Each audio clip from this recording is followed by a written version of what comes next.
गोपिका जीवनस्मरणं गोविंदा गोविंदा। सद्गुरु विठ्ठलदास महाराज की जय।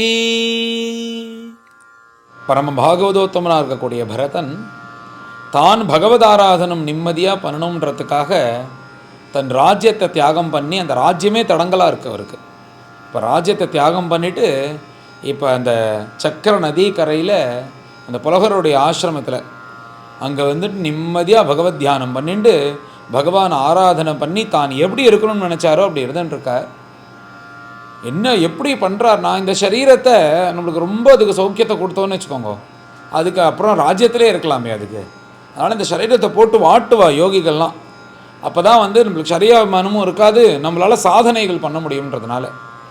இவர் என்ன பண்ணுறாருன்னா, நல்ல குளிர் பிரதேசம், வெடிகார்த்தால் எழுந்துட்டு அந்த ஜலத்தில் ஸ்நானத்தை பண்ணிவிட்டு ஜலத்து கரையிலேயே உட்காந்துட்டு அந்த குளூரில் பிரணவம் 3 முகூர்த்தம் அப்படின்னா 1.5-4.5 மணி நேரம் போட்ட கால் பரட்டாமல் உட்காந்துட்டு இந்த பிரணவ மந்திரத்தை ஜபம் பண்ணுவார். பிரணவ மந்திரம்னா இந்த ஓம்னு சொல்கிறோமே, இந்த ஓம் என்றைக்குமே ஓம் தனியாக சொல்லக்கூடாது. அந்த ஓம் தனியாக ஜபம் பண்ணுறதுக்கு உள்ள அருகதை சன்னியாசிகளுக்கு மாத்திரம்தான் உண்டு. அந்த ஓமோடு சேர்ந்து மந்திரங்களோடு சேர்ந்து சொல்கிறதுக்கு தான் கிரகஸ்தாலுக்கு அனுமதி. அந்த ஓம் தனியாக சொல்லக்கூடாதுக்குன்னு என்ன காரணம்னா, அந்த ஓம்ன்றது மனசில் சந்நியாசத்தை உள்ள அந்த பாவத்தை கொடுக்கும். இந்த உலகத்துலேருந்து பிரிஞ்சு இருக்கணும், இது சாஸ்வதம் கிடையாதுன்ற எண்ணத்தை கொடுக்கும். அந்த எண்ணத்தை அது கொடுக்க ஆரம்பிச்சிட்டேன்னா அப்புறம் கிரகஸ்தனாக இருந்தேன்னா அப்போ இதுவா அதுவான்னு உனக்கு ஒரு குழப்பத்தை கொண்டு விட்டுரும். அதனால் பிரணவம்ன்றது சன்னியாசிகளுக்கு மாத்திரம்தான். எல்லாத்தையும் விட்டு தியாகம் பண்ணி இந்த மாதிரி யோகிகள் மாதிரி இருக்கிறவர்கள் பண்ணுவா. ஏன்னா இன்னும் கூட இந்த உலகத்திலேருந்து அவர்கள் விடுபடணுன்றதுக்காக. இப்படி இவர் தன் மனசை அடக்கி 4.5 மணி நேரம் தினமும் கார்த்தால இந்த பிரணவ ஜபம் பண்ணிட்டு தான் மேலே பூஜைக்கெல்லாம் உட்காருவார். அப்படி இந்த பிரணவ ஜபம் பண்ணிகிட்டே இருக்கார். அங்கே என்ன ஆச்சுன்னா, தத்ர ததா ராஜன்னு மேலே பிரம்மனிஷ்டால் கதை சொல்லிகிட்டே ராஜன்னு கூப்பிடுறார். இப்போது முன்னாடி இருக்கிறவா கதை சொல்லும்போது ஒருத்தர் பேசி உட்காந்துட்டே கேட்டுருக்காருன்னா அவருக்கு என்ன ராமநாதையர் அப்படின்னு கூப்பிட்டாருன்னு வச்சுக்கோங்க, ஒன்று என்ன பண்ணணும், ஒன்று அவர் தூங்கிட்டு இருக்கணும், இல்லை வேறு ஏதாவது விவகாரம் பண்ணிகிட்டு இருக்கணும், இல்லை ஃபோன் நோண்டிகிட்டு இருக்கணும். தன்னை கவனிக்கலைன்னா தானே கூப்பிடுவா. ஆனால் பரீட்சித்தை பார்த்து தத்ர ததா ராஜன்னு ராஜன்னு பிரம்மனிஷ்டால் கூப்பிட்றாராம். ஏன்னா பரீட்சித்தை என்ன தூங்கிட்டே கதை கேட்குறாருன்னா, அவர் எப்படி கதை கேட்குறாருன்னா, அந்த ஜலத்தில் சஞ்சாரம் பண்ணிட்டு இருக்கிற மீனை தூக்கி அந்த கரையில் போட்டால் எப்படி துடிக்கும் அந்த மாதிரி துடிக்கிறார். இவர் கதையை நிறுத்திட்டா அவருடைய வாக்குலேருந்து பிரவகிச்சுன்னு வர அந்த கதாமிருதத்தை ஒரு பொட்டு கூட கீழே விழாமல் குடிச்சுட்டு இருக்கார் பரீட்சித். இப்படி கதை கேட்டுருக்கிற பரீட்சித்தை பார்த்து ராஜன்னு ஏன் கூப்பிட்டார் அப்படின்னா, அங்கே ஒரு சுவாரஸ்யம். இப்படி ஜபம் பண்ணிட்டு இப்படி பகவதாராதனம் பண்ணிட்டு 99% பகவான் கிட்ட போய் சேர்றதுக்கு தயாராயிட்டாராம் இந்த பரதன். அப்போது ஒரு பிராரப்தம் வருதுடா, தத்ர ததா ராஜன்னு அடாடா அப்படின்னு பிரம்மனிஷ்டாலே வருத்தப்படுறாரா இந்த இடத்துல. என்னன்னா, ஒரு பிராரப்தம் மான் ரூபத்தில் வருது. ஹரிணி பிபாசையா அப்படின்னு, ஹரிணின்னா மானுக்கு பேர். பூர்ண கர்ப்பிணியாக இருக்கக்கூடிய அந்த மான் அந்த சக்கர நதியில் இவர் எங்கே ஜபம் பண்ணிட்டு இருக்காரோ அந்த ஜபம் பண்ணிட்டு இருக்கிற அக்கறையில் அந்த பூர்ண கர்ப்பிணியாக இருக்கக்கூடிய அந்த மான் ஜலத்தை குடிச்சுட்டு இருக்கு. ஜலத்தை குடிச்சுட்டே இருக்கும்போது அந்த மானுக்கு அங்கே சமீபத்தில் ஏதோ சிங்கம் கர்ஜிக்கிறது போல காதில் கேட்டது. பொதுவாகவே மான் கொஞ்சம் பயந்த சுபாவம், போராதுக்கு பூர்ண கர்ப்பிணி வேற இருக்குது. பூர்ண கர்ப்பிணியாக இருக்கும்போது தான் போனாலும் பரவாயில்ல, தன் குழந்தையை காப்பாற்றணுன்ற அந்த எண்ணம் அந்த அம்மாவுக்கு இருக்குமோன்னு. இப்படி சிங்கம் அடித்து சாப்பிட்டா என்ன பண்ணுறதுன்னு தன்னால் அந்த நதி தாண்ட முடியாதுன்னு தெரியும். அது ஒரு சின்ன நதி தான், ஒன்றும் பெருசாக இல்லை, தாண்ட முடியாது இந்த சமயத்துலன்னு தெரியும். ஆனாலும் தாண்டுவதற்காக இப்படி அதில் இறங்கி இந்த பக்கம் வந்துட்டால் நம்மளுக்கு ஆபத்து இருக்காதுன்றதுனால அப்படி இறங்கிறது. இறங்கின உடனே அதனுடைய அந்த தம் கட்டும்போது பூர்ண கர்ப்பிணியாக இருக்கிறதுனால அந்த மான்குட்டி பிரசவிச்சிருது. இந்த தாய்மான் என்ன ஆனதுன்னா, அந்த பிரவாகத்தில் அடிச்சுட்டு ஒரு பாறையில் அடித்து அது பாட்டுக்கு போயிட்டே இருக்குது. அதை இனிமேல் பிடிச்சி காப்பாற்றுறதெல்லாம் சிரமம். ஆனால் இந்த மான் குட்டி இருக்கே அந்த ஜலத்திலேயே ஜலத்தை குடிச்சுட்டு அப்படியே உயிருக்கு உசலாடிண்டு அப்படியே இந்த பரதனை நோக்கி வருது. அவர் அப்போ தான் வந்து அந்த ஜபத்தை முடித்து கண்ணை திறந்து பார்க்குறார், இது எல்லாத்தையும் பார்க்குறார். ஏன்னா இவர்கள் எல்லாரும் கருணையாக இருந்து யாருக்கும் வந்து இம்சை பண்ணக்கூடாதுன்னு இப்படியே அபியாசம் பண்ணவர்கள் தன் கண் முன்னாடி இப்படி ஒரு மான்குட்டி தன்னால் காப்பாற்ற முடியும், இப்படி அதை பிரவாகத்தில் அடிச்சுன்னு போகிறதுனா சும்மா இருக்க முடியாது ஒன்றும் அவளால். உடனே குதிச்சார். அந்த மான்குட்டியை அதை அப்படியே எடுத்துட்டு கரைக்கு வந்து அதை தடவி கொடுக்குறார், அதை முதல்ல காப்பாற்றுறார். இப்படி என்னாச்சுன்னா இன்னைக்கு தொட்ட அந்த மான்குட்டினால அவருடைய சகல வியாபாரமும், அவருடைய சகல பகவத் தியானமும், அவருடைய சகல ஆத்தியாத்மிக விஷயம் முழுக்க இந்த மான்குட்டினால் வீணாக போக போகிறது. அதனால தான் கிருப்பையாபி கிருதசங்கா பதனாயைவ யோகிபிஹி. யோகியாக இருக்கிறவன் என்ன பண்ணணும்னா கிருப்பையினால் கூட ஐயோ பாவம்னு கூட சங்கத்தை வச்சிக்க கூடாது. நீ உன்னுடைய லட்சியம்தான் இருக்கணும், அது நடக்கிறது. அவளை பார்த்துப்பா, நீ தான் காப்பாற்றணும்னு நீ இறங்கி செய்ய ஆரம்பிச்சிட்டேன்னா அது ஒன்று பிடிச்சின்றணும். அதனால் என்ன சொல்கிறாருன்னா கிருப்பையாபி கிருதசங்கா பதனாயைவ. நீ கிருப்பையினால், அது நல்லது தான், கிருப்பையினால தான் இருக்கணும். ஆனால் யோகிகளுக்கு நீ கிருப்பையினால் வைக்கக்கூடிய அந்த கருணை கூட உன்னை கீழே கொண்டு போயிடும்பா. அதனால் உன் லட்சியத்துக்கு இடைஞ்சலாக இருக்கக்கூடிய எதுவாக இருந்தாலும் சரி உதறி தள்ளு, பகவான் தான் முக்கியம்னு இந்த இடத்துல வியாக்கியானத்தில் சொல்கிறா. அதனால் இவர் கருண சுபாவமாக இருக்கிறத எடுத்துன்னு வந்தார். எடுத்துன்னு காப்பாற்றினவர் அப்படியே எங்கேயாவது மான் கூட்டத்தில் கொண்டு போய் விட்டுட்டு இதுக்கு மேலே அது வந்து அதை பார்த்துக்கும், இதுக்கு மேலே நம்மளுக்கு என்னன்னு விட்டுருக்கலாம்.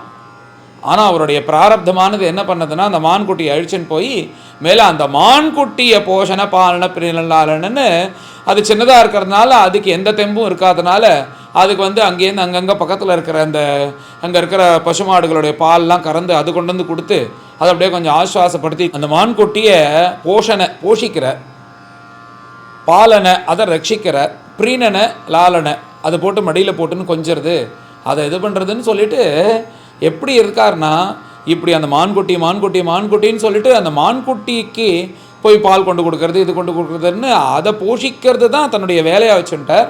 அவருடைய ஆத்ம நியமாக யமாகன்னு இந்த 4.5 மணி நேரம் ஜபம் பண்ணது, அப்புறம் கண்ணு முடின்னு உட்காந்துட்டா இந்த பகவத் தியானத்தில் லயிச்சது, இதெல்லாம் கொஞ்சம் கொஞ்சமாக கம்மியாக ஆரம்பிச்சிருந்தான். இப்படி 10,000 சஹஸ்ராவர்த்தி காயர்த்தி பண்ணிட்டு இருந்த அவருக்கு வந்து அது அப்படியே கொஞ்சமாக அப்புறம் வந்து அது 108 ஆச்சு, அப்புறம் 18 ஆச்சு, 1 2ன்னு கொஞ்சம் கொஞ்சமாக கம்மியாகி எல்லாம் கம்மியாகிடுதான் ஒவ்வொன்றா. அந்த மான்குட்டி சங்கத்தினால என்ன ஆகிடுதுன்னா அந்த பூஜை கம்மியாகிடுது, அர்ச்சனை கம்மியாகிடுது, ஸ்நானம் பண்ணி கண்ணமுடின்னு பண்ணுற தியானம் கம்மியாகிடுது, இப்படி எல்லாமே கம்மியாகிடுதான். அந்த மான்குட்டி மேலே வச்ச ஆசையினால் அதில் போஷிக்கிறது, அதுக்கு வேணுங்கிறத கொண்டு வந்து கொடுக்கறது, அங்கங்கே புல் பிரிச்சுன்னு வந்து அது கொடுக்கறது, அங்கங்கே பால் கறந்துன்னு அது கொடுக்கறது, அதில் மடியில் போட்டுன்னு கொஞ்சறது, அது எங்கே போனாலும் சின்னதாக இருக்கே, இது ஏதாவது துஷ்டவர்க்கங்கள்லாம் வந்து இதுக்கு இடைஞ்சல் பண்ணிட்டா என்ன பண்ணுறதுன்னு அது பின்னாடியே சஞ்சாரம் பண்ணுறதுன்னு இப்படி இந்த மான்குட்டியை பிடிச்சுட்டார். அவருடைய நியமத்தை முழுக்க விட்டார். இந்த மான்குட்டி சங்கத்தினால இவர் இப்படி ஆயிட்டாரேன்னு சுகாச்சாரியால் ரொம்ப வருத்தப்படுறாராம். பொதுவாக இந்த உலகத்தில் நாம் எப்படி இருப்போம், இந்த வந்து ஏதாவது ஒரு காரியத்தை பண்ணணும் அப்படின்னா ஒரு மனசு பண்ணணும்னு சொல்லணும், அதே சமயத்தில் ஏதாவது கெட்ட காரியம் பண்ணோன்னா இன்னொரு மனசு அதை பண்ணணும்னு சொல்லும். இது ரெண்டுக்கும் உள்ளுக்குள்ளே சண்டை போடும், என்ன இது பண்ணலாமா அதை பண்ணலாமா, இதை பண்ணலாமா அதை பண்ணலாமான்னு. இது என்ன பண்ணோன்னா சாதாரணமாக இருக்கிற நல்ல மனசு வந்து இதெல்லாம் பண்ணாதரா தப்புன்னு சொல்லும். அதெல்லாம் கிடையாது, இன்னும் எவ்வளோ நாள் இப்படியே இருக்க போகிற, நீயும் ஏதாவது பண்ணி முன்னேற வேண்டாமா, அதெல்லாம் சின்ன தப்புகள் பண்ணால் ஒன்றும் இல்லை அப்படின்னு சொல்லிட்டு இன்னொரு மனசு சொல்லும். அந்த சமயத்தில் எது ஜெயிக்கிறதுன்றது அவள் டிசைட் பண்ணுவாள், இது ஜெயிக்கிறதா அது ஜெயிக்கிறதான்னு. அந்த சமயத்தில் எது ஜெயிக்கிறதுன்ற அவளுடைய முடிவில் தானே இருக்குது.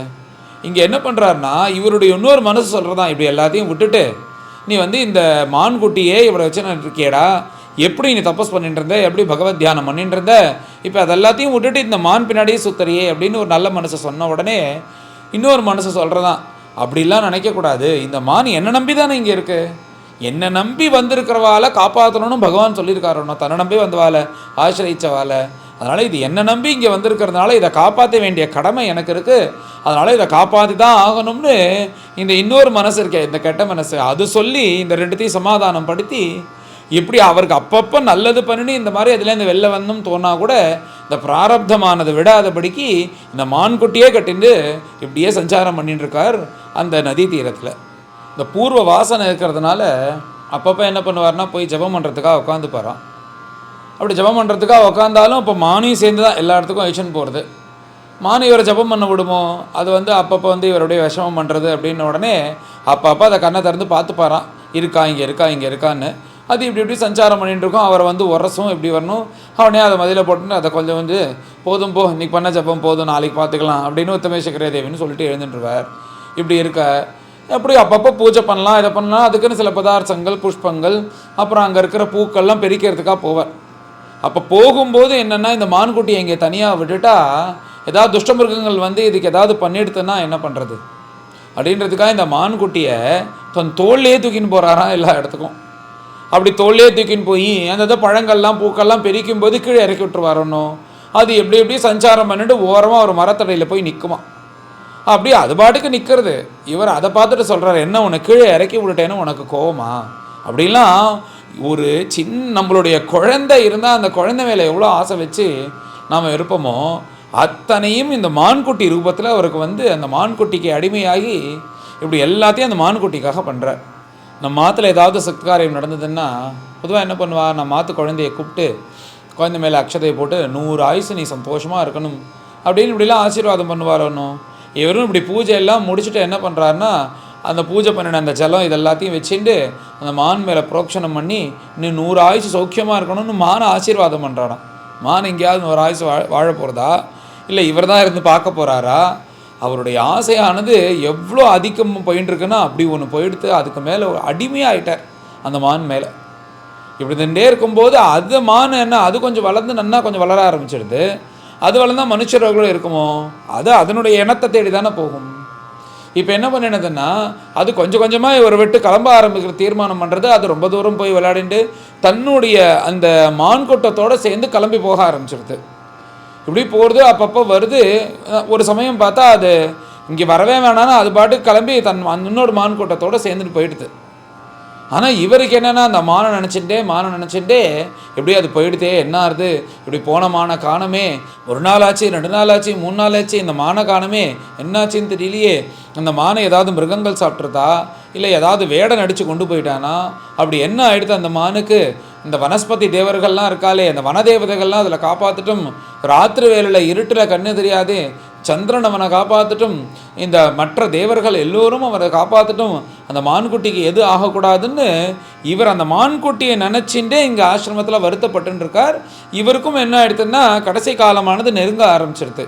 இவர் சரீரத்துலேயும் வந்து அந்த சக்தியெல்லாம் குறைய ஆரம்பிச்சிருது. இவரும் படுக்க ஆக ஆரம்பிச்சிட்டார். இப்போ பரதர் வந்து படுக்க ஆகிட்டார். ரொம்ப சரீர சேஷ்டைகள்லாம் கம்மியாக ஆரம்பிச்சிருது. இப்போ என்ன நினைக்கிறாருன்னா, எனக்கு ஆனந்தத்தை கொடுத்துன்னு எப்படி இந்த மான் இருந்தது, அந்த மான் திரும்ப வருமா, திரும்ப எனக்கு ஆனந்தத்தை கொடுக்குமான்னு இந்த மானை பற்றின ஸ்மரணை தான்.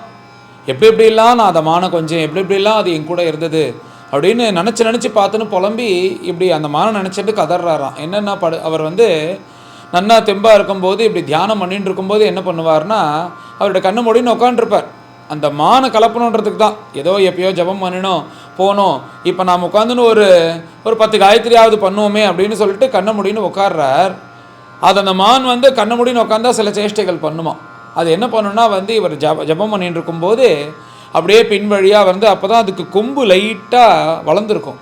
அதை வச்சுன்னு இப்படியே வந்து அவருடைய சரீரத்தை கொம்புனால இப்படி கொத்துமா.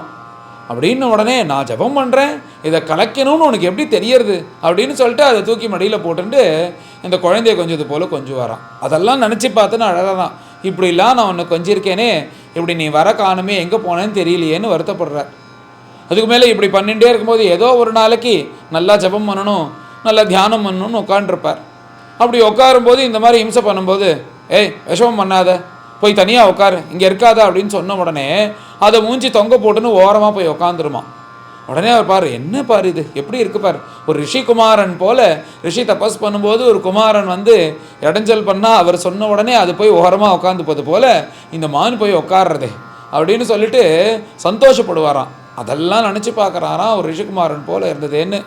இப்படி இந்த மானை நினச்சி என்னாச்சுன்னா இவருக்கும் உடம்பு சரியில்லாமல் போய் இப்படிலாம் அந்த மானை ஸ்மரிச்சுட்டே இருக்கார். அதுக்கு மேலே இந்த பூமியெல்லாம் பரமபாகியமாக இருக்குன்ற இத்தனையிலையும் என்னன்னா, இந்த மான் எங்கே துள்ளி குதித்து ஓடுறதோ அந்த இடம்தான் யாகம் பண்ணுறதுக்கு அருகமாக இருக்கக்கூடிய இடம்.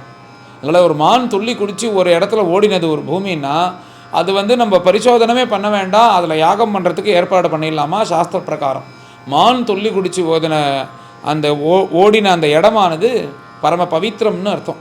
அதனால் இது எங்கெங்கெல்லாம் போகிறதோ பிராமணாலாம் வந்து அந்த இடத்துலலாம் யாகம் பண்ண போகிறா, இந்த யாகம் பண்ணுறதுனால மழை பெய்ய போகிறது, பூமியே சுபிக்ஷமாக இருக்க போகிறதுன்னு இப்படி இந்த மானை நினச்சி நினச்சி நினச்சி நினச்சி அவர் என்னை வராதா, என்னை திருப்பி வந்து என்னை பார்க்காதா, என்னை சந்தோஷப்படுத்தாதான்னா எப்படி வரும்?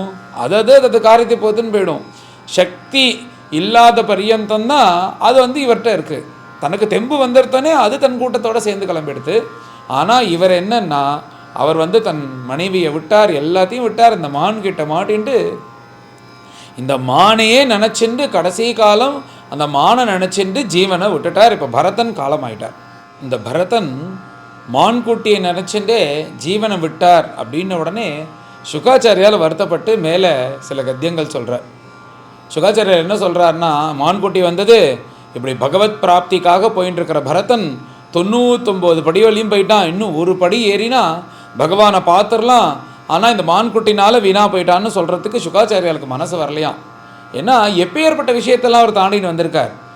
நம்ம உலகத்தில் சில விஷயங்கள் இருக்குது, அதால் விடவே முடியாது நம்மளால். மனைவி மறக்க முடியுமா, நம்ம குழந்தையில மறக்க முடியுமா, இல்லை நம்ம ஆசையாக வாங்கின வீடை மறக்க முடியுமா, ஆசையாக வாங்கின வாகனத்தை மறக்க முடியுமா, நம்ம கோடி கோடியாக சேர்த்து வச்சுருக்கிற பணத்தை மறக்க முடியுமா, இப்படி எல்லாத்தையும் மறக்க முடியுமோ? இதை ஒன்று மறந்தாலே பெரிய விஷயம். இது எல்லாம் நம்மளை பிடிச்சி வச்சுட்டுருக்கு, இது பிராரப்த வசாத்து எல்லாத்தையும் அனுபவிச்சுட்டுருக்கோம். இப்படி இந்த மாதிரி பெரிய பெரிய பெரிய பெரிய விஷயங்கள் எல்லாத்தையும் பகவத் தியானத்துக்காக, பகவானை பூஜை பண்ணணுன்றதுக்காக, பகவத் ஆராதனத்துக்காக துச்சமாக நினச்சி தியாகம் பண்ணிட்டு இப்படி ஏகாந்தமாக இவர் இப்படி தியானம் பண்ணிட்டு இருக்கும்போது ஒரு மான்குட்டினால் இவர் வீணாக போயிட்டார் அப்படின்னு சொல்கிறதுக்கு சுகாச்சாரியாளுக்கு மனசே வரல. எப்படி ஒவ்வொருத்தருக்கும் ஒவ்வொரு விதமான பிராரப்தம் வந்து அவரவர்களை வந்து இப்படி கர்மாவனால் சுழல வைக்கிறதோ இந்த சம்சாரத்தில், இந்த பரதருக்கும் வந்து நீங்கள் பார்த்தீங்கன்னா இந்த பிராரப்தம் தான் மான்குட்டியாக வந்தது. மான்குட்டினால இவர் காலமே ஆகலை, மான்குட்டினால இவர் கெட்டு போகலை.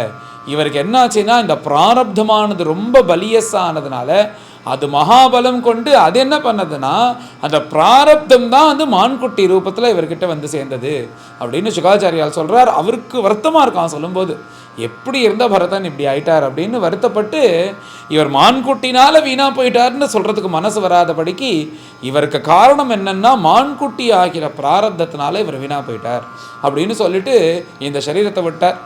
எம் வாபி ஸ்மரன் பாவம்னு கீதாச்சாரன் சொன்னது போல் எதை நினைக்கிறோமோ அதான தானே பிறப்போம். அப்படி மான்குட்டியே நினச்சதுனால திரும்ப மான்குட்டியாக பிறக்கிறார். அப்படி மான்குட்டியாக பிறந்ததுக்கப்புறம் தெரிஞ்சிருத்து, ஆஹாஹா ஏமாந்து போயிட்டமேன்னு ரொம்ப வருத்தப்படுற. எப்படி இருந்தோம், நம்ம எப்படி தியானம் பண்ணணும், என்ன பண்ணணும், அந்த ஒரு க்ஷணம் அந்த மான் சங்கத்தை அழிச்சுன்னு வந்து ஜென்மாவே வீணாக்கின்ட்டமேன்னு என்ன ஒரு இப்போ மானா பிறந்திருக்காரோ என்ன ஆச்சரியம்னா, தான் பரதனா இருந்து வீணா போயிட்டோம் அப்படின்ற ஒரு ஸ்மிருதி அவருக்கு அந்த மான் ஜென்மால இருக்கான். என்ன ஆச்சரியம் பாருங்க. யாருக்காவது மானா பிறந்தா இப்படிலாம் இந்த ஸ்மிருதி இருக்குமா அப்படின்னா இதுதான் பகவத் கிருபை. என்னதான் ஒரு பிராரப்தம் வந்து கஷ்டப்படுத்தினாலும் பகவான் ஆராதனை பண்ணினா இன்னும் நகி கல்யாண கிருத் கச்சதி துர்கதிம் தாத்த கச்சதி. நம்ம செய்யக்கூடிய எந்த ஒரு சின்ன நல்ல காரியமாக இருக்காது கூட அது வீண் போகாது அப்படின்றது என்ன ஆச்சரியம்னா, இப்படி பிராரப்தத்தினால இவன் மான்குட்டியாக பிறந்தாலும் மான்குட்டியாக பிறந்ததுக்கப்புறம் தான் பரதனாக இருந்தேன் அப்படின்ற அந்த ஸ்மிருதி அவருக்கு இருக்குது பகவானுடைய கிருப்பையினால். அப்படி இருக்கும்போது மேலே என்ன பண்ணுவார், ஆஹா வீணா போயிட்டேன்னு ஒருத்தனுக்கு அடிப்பட்டவனுக்கு தானே தெரியும். எப்படி அந்த அடிப்பட்டதுக்கப்புறம் அவனுடைய ஜாக்கிரதை எப்படி இருக்கும், இன்னும் பயங்கரமாக இருக்கும். ஒன்றும் இப்போ அவர் இந்த ஜென்மாலேருந்தே ஜடபரதர் மாதிரி இருக்க ஆரம்பிச்சிட்டார். அவர் இப்படி இருக்கும்போது என்ன பண்ணுவார்னா, இப்படி பிறந்ததுக்கப்புறம் தன்னுடைய மான் சங்கம் இது கூட எல்லாம் சேர்றது அவருக்கு விரும்பவே இல்லை. எல்லா மான் சங்கத்தையும் விட்டார். தான் எங்கே இருந்து தியானம் பண்ணமோ அதே புலகாசிரமத்துக்கு வந்தார். அந்த புலகாசிரமத்துக்கு வந்து அங்கே ரிஷிகள்லாம் என்னென்ன கதை சொல்கிறாரோ அது எல்லாத்தையும் உட்காந்து ஸ்ரத்தையாக கேட்குறார். ஆகாரம் பண்ணுவது என்ன பண்ணுவார்னா, போய் அங்கே கீழே கிடக்கிற அந்த பச்சை புல்லை சாப்பிட மாட்டாராம். ஏன்னா பச்சை புல் வளர்றது, அதுக்கு பிராரப்தம் ஜீவன் இருக்கா, அதை போய் சாப்பிட்டு இது சாப்பிட்டதுனால ஏதாவது சம்மானம் பண்ண ஒரு பிராரப்தம் நம்மளுக்கு வந்து திரும்ப ஜென்மா வந்தால் என்ன பண்ணுறது அப்படின்றதுக்காக இந்த காஞ்சி போன சிறகு, காஞ்சி போன புல் இங்கே கீழே கிடக்கிறதெல்லாம் அதை தின்னுட்டு பகவத்குணத்தை கேட்டுன்னு கண்ணும் கண்ணீருமா உட்காண்டிருப்பாள். அப்படி உட்காண்டிருக்கும்போது அங்கே இருக்கிற ரிஷிகள்லாம் சொல்லுவாளாம், யாரோ யோக பிரஷ்டன் வந்து கதை கேட்டுட்டு இருக்கான், இங்கே யாரோ யோக பிரஷ்டன் கதை கேட்டுட்டு இருக்க, இப்படி யாராவது மான் வந்து உட்காந்து இவ்வளோ மணிக்கணக்காக கேட்குமா, கண்ணும் கண்ணீருமா அப்படின்னு அவரை பார்த்துட்டே கதை சொல்லுவாளா. அவர் பகவத்குணத்தை கேட்டு கேட்டு கேட்டு அந்த மானா இருக்கும்போது கூட தான் வீணா போயிட்டோம் அப்படின்றதுக்காக என்னதான் இருந்தாலும் நம்ம இந்த திரியக்கியோனியில் பிறந்து பகவான் கூட சாயுஜ்யம் அடையவே முடியாது. மனுஷனாக பிறந்தாதான் ஆகும், அது வரையும் காத்துட்டு இருந்து தான் ஆகணும். அதனால் நீ ஞானம் இருந்தாலுமே நீ மனுஷனாக பிறக்கணும் திரும்ப. அதனால் என்ன பண்ணார்னா, இந்த மான் ஜென்மாவிலே இருந்துட்டு எப்படியா இருந்தாலும் இந்த மான் ஜென்மாவை போக்கிண்டு திரும்ப மனுஷ ஜென்மா வந்து அதுக்கப்புறம் பகவானை போய் இரண்டரை கலக்கணுன்றதுக்காக காத்துட்டுருக்கார். இப்படி எந்த இதுவும் செய்யாமல் இப்படியே இருந்துகிட்டே இருக்கும்போது அதுவுமே வந்து நாமளாக விட்டுடக்கூடாது இந்த மானை. இப்போ நாமளாக இந்த உயிரை விட்டுட்டோமே ஆனால் திரும்பவும் வந்து இந்த மானா பிறந்து அது ஏதோ சில நாட்கள் இருக்குன்னா அதுக்கு ஒரு ஜென்மா வந்துடக்கூடாது.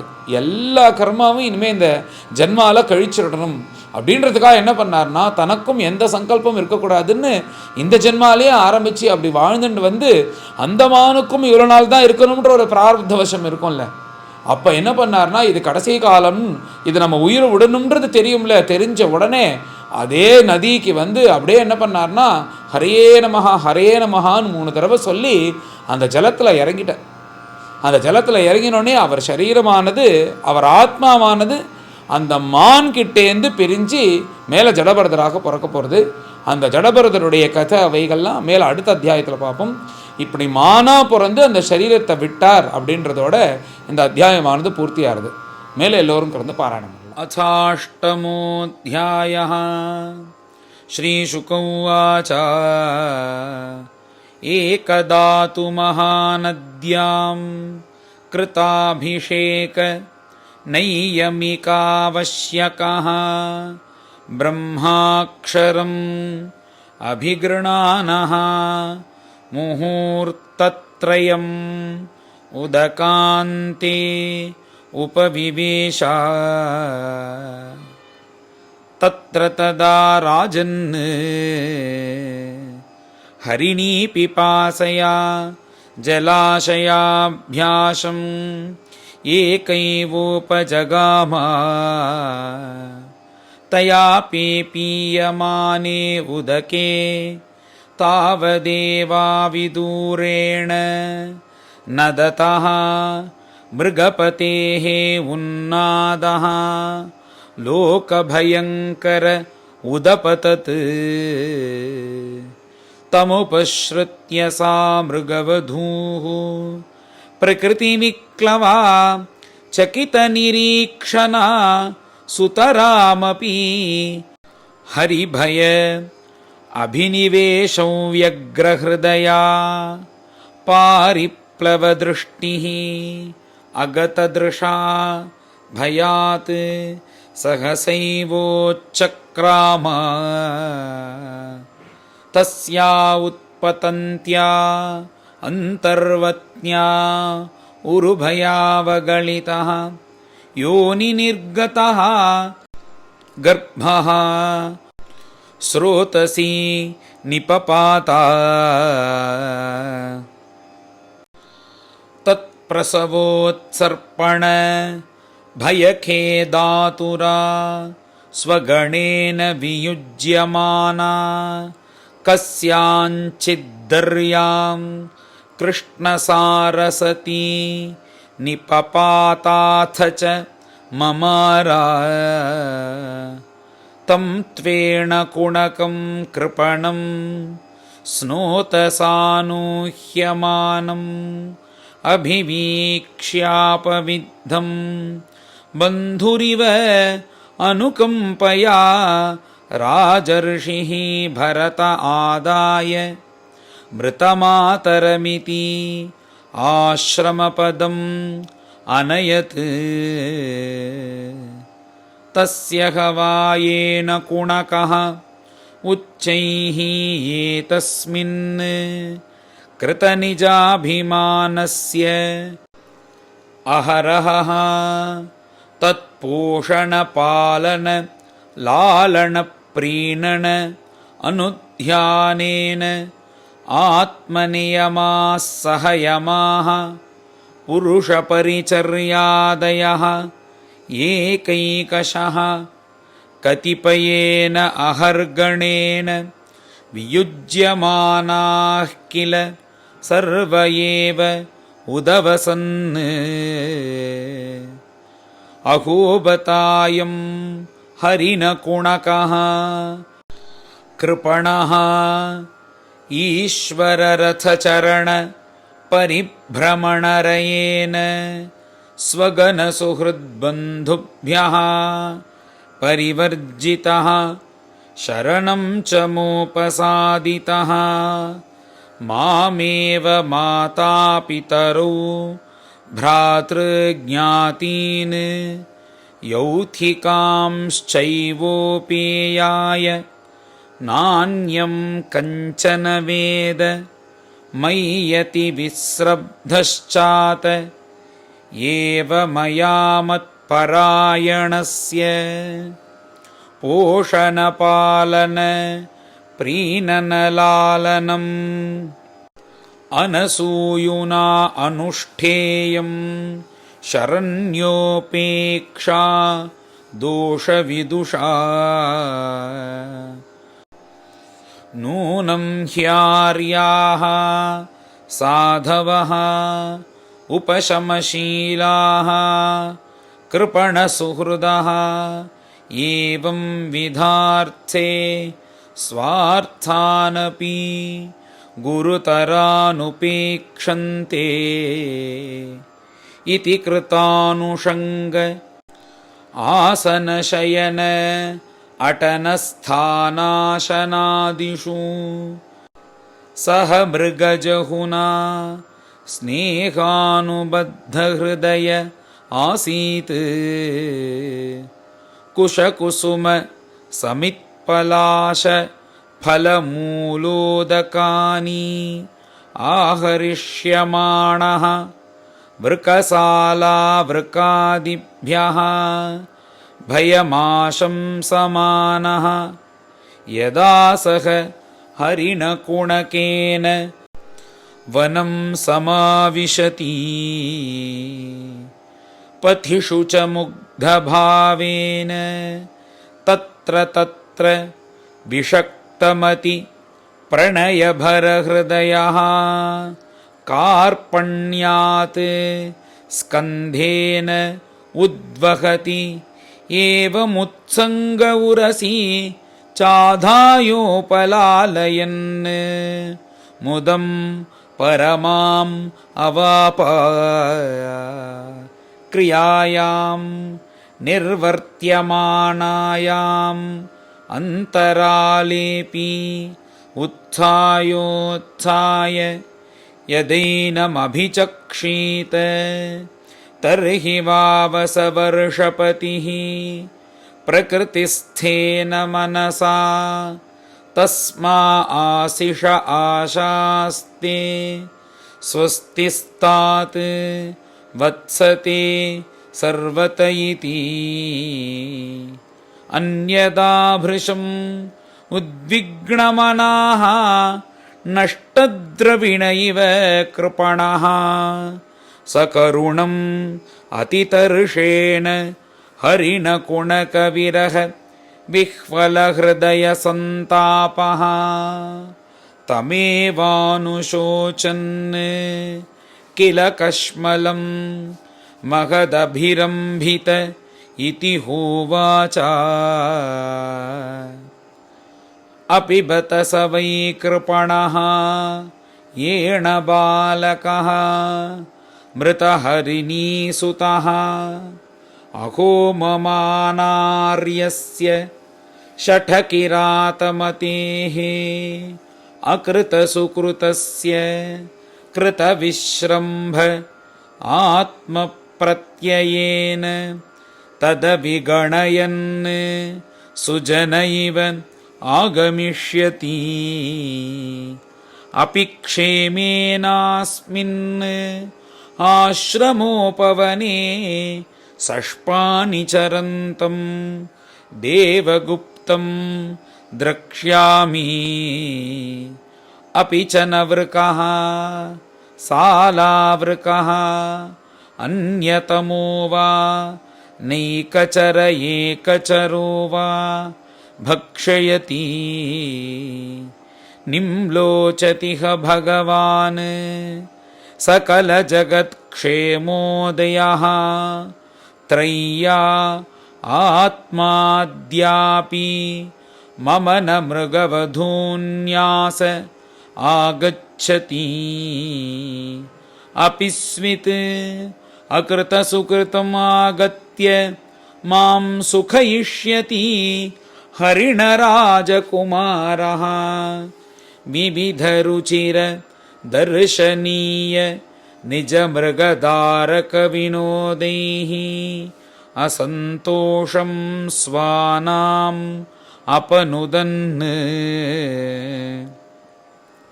क्ष्वेलिकायां मां मृषा समाधिना आमीलितदृशं प्रेमसंरम्भेन चकित आगत्य पृषदपरुषः विषानाग्रेण लुठति आसादित हविषि बर्हिषि दूषिते मयोपालब्धः भीतः सपदी उपरतरास ऋषिकुमारवत् अवहितकर्ण कलाप आस्ते किं वा अरे आचरितम् तपस्तपस्विन्या अनया यदि यमवनिः सविनय कृष्णसारतनय तनुतरसुभग शिवतमाखरखुर पदपङ्क्तिभिः द्रविणविधुरातस्य कृपणस्य मम द्रविणपदवीं सूचयन्ती आत्मानञ्च सर्वतः कृतकौतुकं द्विजानां स्वर्गापवर्गकामानां देवयजनं करोति अपि स्वित् असौ भगवान् उडुपतिः येनं मृगपतिभयात् मृतमातरं मृगबालकं स्वाश्रमपरिभ्रष्टम् अनुकम्पया कृपणजनवत्सलः परिपाति किं वा आत्मज विश्लेषज्वरदवदहन शिखाभिः उपतप्यमानः हृदयस्थलनलिनीकं माम् उपसृत मृगीतनयं शिशिरशान्तानुराग गुणित निजवदन सलिलामृतमय गभस्तिभिः स्वधयतीति च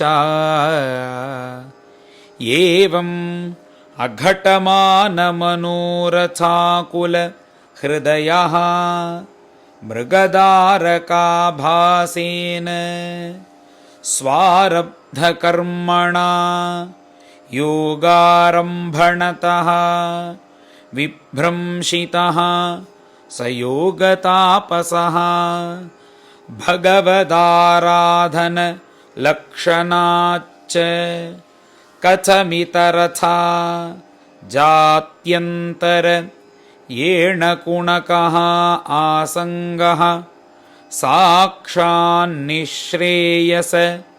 प्रतिपक्षतया प्राक्परित्यक्त दुस्त्यज हृदयाभिजातस्य तस्यैवमन्तराय विगतयोगारम्भणस्य राजर्षेः भरतस्य तावन्मृगार्भक पोषणपालनप्रीणनलालन अनुषङ्गेण अविगणयत आत्मानम् अहिरिवाखुबिलम् दुरतिक्रमः कालः करालरभस आपद्यता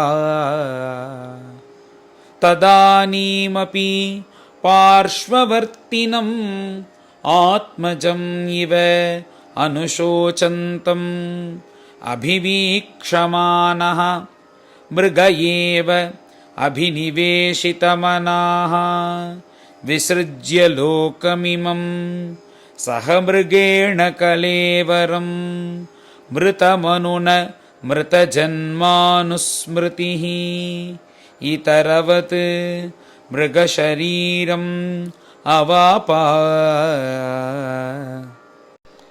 तत्रापि वा आत्मनः मृगत्वकारणं भगवदाराधन समीहानुभावेन अनुस्मृत्य भृशम् अनुतप्यमान आह अहो कष्टं भ्रष्टोऽहम् आत्मवताम् अनुपथात् यत् विमुक्तसमस्तसङ्गस्य विविक्तपुण्यारण्यशरणस्य आत्मवतः आत्मनि सर्वेषाम् आत्मनां भगवति वासुदेवे तदनुश्रवणमननसङ्कीर्तन आराधन अनुस्मरण अभियोगेन अशून्यसकलयामेन कालेन समावेशितं समाहितं कार्त्स्न्येन मनः तत्तु पुनर्ममाबुधस्य आरात् मृगसुतम् अनुपरिशुस्राव इत्येवं निगूढनिर्वेदः विसृज्य मृगीं मातरं पुनः भगवत्क्षेत्रम् उपशमशील मुनिगणदयितं शालग्रामं पुलस्त्यपुलहाश्रमं कालञ्जरात् प्रत्याजगाम